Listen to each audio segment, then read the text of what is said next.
ఆ చిన్న పాప మమ్మీ దగ్గరికి డాడీ దగ్గరికి వచ్చింది. వచ్చి ఏమన్నాడు తెలుసా మీకు? మమ్మీ, నీ బీరువా తాళం ఉంది కదా, ఆ తాళము మన పని మనిషికి ఇవ్వచ్చుగా. పిచ్చిదానా, పని మనిషికి బీరువా తాళాలు ఇవ్వరే. మమ్మీ, బీరువాలో ఉన్న బంగారం అంతా కూడా పని మనిషికి ఇవ్వచ్చుగా. ఏం మాట్లాడుతున్నావు నువ్వు? విలువైన లక్షల రూపాయలు ఖరీదు చేసే బంగారం పని మనిషికి ఇవ్వడం ఏమిటి? బుద్ధుదా నీకో? కాసేపు అయిన తర్వాత, మమ్మీ, నువ్వు ఎప్పుడు ఆఫీస్కి వెళ్తే బ్యాగ్ తీసుకెళ్తావే, ఆ బ్యాగ్ పని మనిషి చేతికి ఇవ్వచ్చుగా.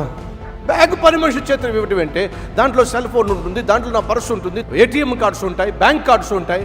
ఏమైందే నీకు? మరి నన్నెందుకు పని మనిషికి ఇచ్చావు? బీరువా తాళం ఇవ్వు, డబ్బులు ఇవ్వు, ఏటీఎం కార్డు ఇవ్వు, కానీ పొద్దున్న నుంచి సాయంత్రం వరకు నన్ను మాత్రం పని మనిషికి ఇచ్చి వెళ్ళిపోయావు. మమ్మీ, నీ ఏటీఎం కార్డు కంటే నేను విలువైన దాన్ని కాదా? ఎందుకు మమ్మీ? పని మనిషి నాకు అన్నం పెడుతుంది. ఎందుకు మమ్మీ? పని మనిషి నాకు బట్టలు వేస్తుంది.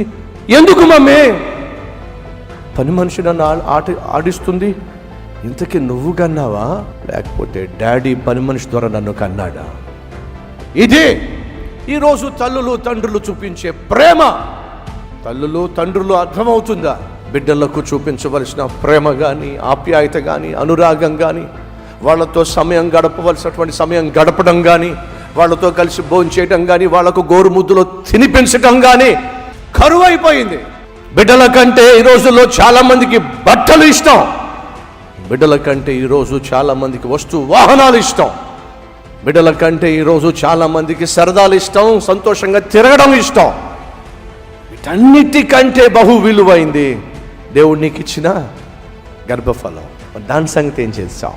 వీటన్నిటికంటే బహు విలువైనది, బహుశ్రేష్టమైనది తండ్రిగా నీ పిల్లలకు నువ్వు చూపించే ప్రేమ, తల్లిగా నీ పిల్లలకు నువ్వు చూపించే ఆప్యాయత. ఈ రీల్ మీకు ఆశీర్వాదకరంగా ఉంటే 100 మందికి షేర్ చేయండి. తప్పక మీకు ఎంత నచ్చిందో కామెంట్ చేయండి.